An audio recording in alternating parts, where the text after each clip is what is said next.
In this episode, Harmoneer reads Pride and Prejudice by Jane Austen, with illustrations by Hugh Thomson. Chapter 37. The two gentlemen left Rosings the next morning, and Mr. Collins, having been in waiting near the lodges to make them his parting obeisance, was able to bring home the pleasing intelligence of their appearing in very good health, and in as tolerable spirits as could be expected, after the melancholy scene so lately gone through at Rosings. To Rosings he then hastened to console Lady Catherine and her daughter, and on his return brought back with great satisfaction a message from her ladyship, importing that she felt herself so dull as to make her very desirous of having them all to dine with her.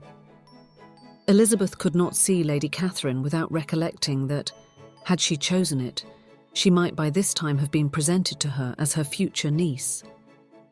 Nor could she think without a smile of what her ladyship's indignation would have been. What would she have said? How would she have behaved? Were the questions with which she amused herself. Their first subject was the diminution of the Rosings party. "I assure you I feel it exceedingly," said Lady Catherine. "I believe nobody feels the loss of friends so much as I do. But I am particularly attached to these young men, and know them to be so much attached to me. They were excessively sorry to go, but so they always are." The dear Colonel rallied his spirits tolerably till just at last, but Darcy seemed to feel it most acutely, more, I think, than last year. His attachment to Rosings certainly increases. Mr. Collins had a compliment and an allusion to throw in here, which were kindly smiled on by the mother and daughter. Lady Catherine observed after dinner that Miss Bennet seemed out of spirits, and immediately accounting for it herself, by supposing that she did not like to go home again so soon, she added, "But if that is the case, you must write to your mother to beg that you may stay a little longer. Mrs. Collins will be very glad of your company, I am sure." I am much obliged to your ladyship for your kind invitation, replied Elizabeth. but it is not in my power to accept it. I must be in town next Saturday. "Why, at that rate, you will have been here only 6 weeks. I expected you to stay 2 months.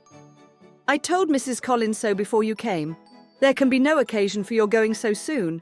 Mrs. Bennet could certainly spare you for another fortnight." But my father cannot. He wrote last week to hurry my return. "Oh, your father, of course, may spare you if your mother can. Daughters are never of so much consequence to a father, and if you will stay another month complete, it will be in my power to take one of you as far as London. For I am going there early in June for a week, and as Dawson does not object to the barouche box, there will be very good room for one of you. And indeed, if the weather should happen to be cool, I should not object to taking you both, as you are neither of you large."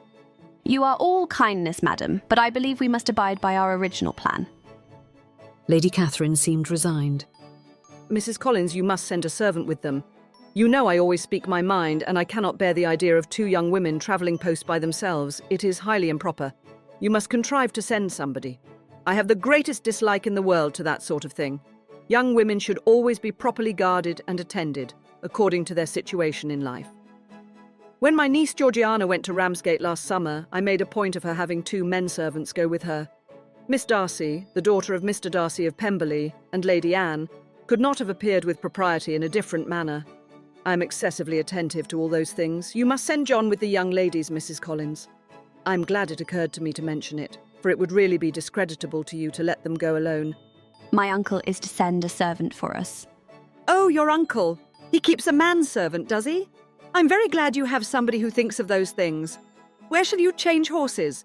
"Oh, Bromley, of course. If you mention my name at the bell, you will be attended to."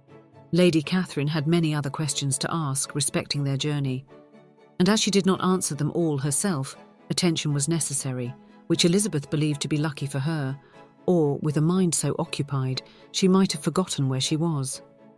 Reflection must be reserved for solitary hours. Whenever she was alone, she gave way to it as the greatest relief. And not a day went by without a solitary walk in which she might indulge in all the delight of unpleasant recollections. Mr. Darcy's letter she was in a fair way of soon knowing by heart. She studied every sentence, and her feelings towards its writer were at times widely different. When she remembered the style of his address, she was still full of indignation, but when she considered how unjustly she had condemned and upbraided him, her anger was turned against herself, and his disappointed feelings became the object of compassion. His attachment excited gratitude, his general character respect. But she could not approve him, nor could she for a moment repent her refusal or feel the slightest inclination ever to see him again. In her own past behaviour, there was a constant source of vexation and regret, and in the unhappy defects of her family, a subject of yet heavier chagrin. They were hopeless of remedy. Her father, contented with laughing at them, would never exert himself to restrain the wild giddiness of his youngest daughters, and her mother, with manners so far from right herself, was entirely insensible of the evil. Elizabeth had frequently united with Jane in an endeavour to check the imprudence of Catherine and Lydia. But while they were supported by their mother's indulgence, what chance could there be of improvement? Catherine, weak-spirited, irritable, and completely under Lydia's guidance, had been always affronted by their advice, and Lydia, self-willed and careless, would scarcely give them a hearing. They were ignorant, idle, and vain. While there was an officer in Meryton, they would flirt with him, and while Meryton was within a walk of Longbourn, they would be going there forever. Anxiety on Jane's behalf was another prevailing concern, and Mr. Darcy's explanation, by restoring Bingley to all her former good opinion, heightened the sense of what Jane had lost. His affection was proved to have been sincere, and his conduct cleared of all blame, unless any could attach to the implicitness of his confidence in his friend.